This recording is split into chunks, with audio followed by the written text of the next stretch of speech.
Chapter 29. Jason was back at school the next day. He hadn't been since the day in the auditorium. Mrs. Douglas still said it was because he was sick.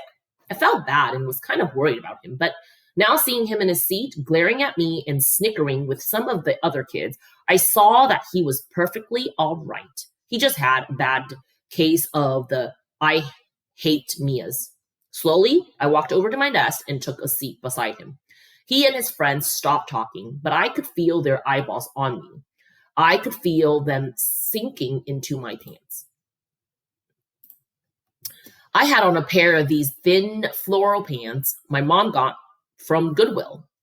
I'll admit it, they look a lot like pajama pants, but they were $6.99 for a bundle of 6, and you couldn't beat that. What a deal, my mom had squealed in the store when she spotted them.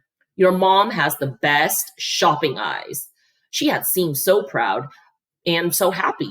I let her buy them for me, and they were pretty comfortable. But now, as my eyes slid over to the other kids, all of them in jeans, I wonder if it was a horrible mistake.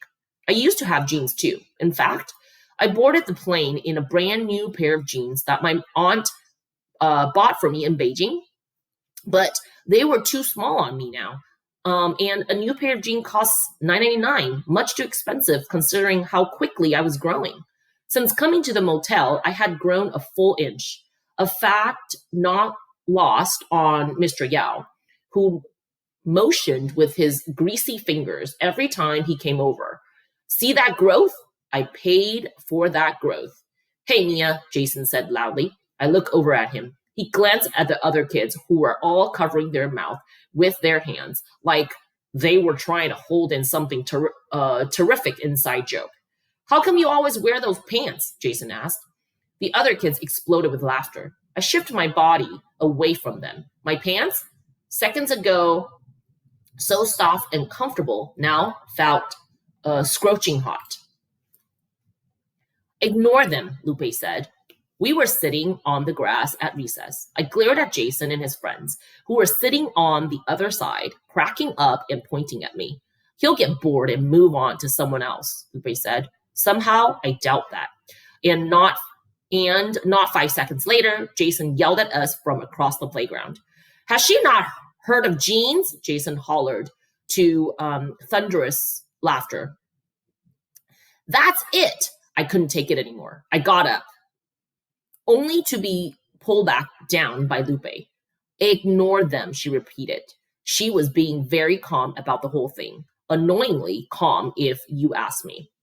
If my cousin Shen were here, he'd be over there in 2 seconds. Back in China, if anybody picked on me at school, he would go up to them and give them a piece of his mind. He didn't care who it was, even if it was his best friend, a fidgety kid with glasses named Mo. Mo always liked to go up to me and pull on my ponytail. And one time, he pulled too hard and I cried. Shen told Mo if he ever did that again, he'll pull on his ear down to his butt. Mo kept his finger to himself after that. I tried not to think about those memories. Instead, I tried to focus on the words Lupe was saying now. She was telling me about her grandmother in Mexico and how she was sick. So her mother was sending money home. That's why money was tight for their family.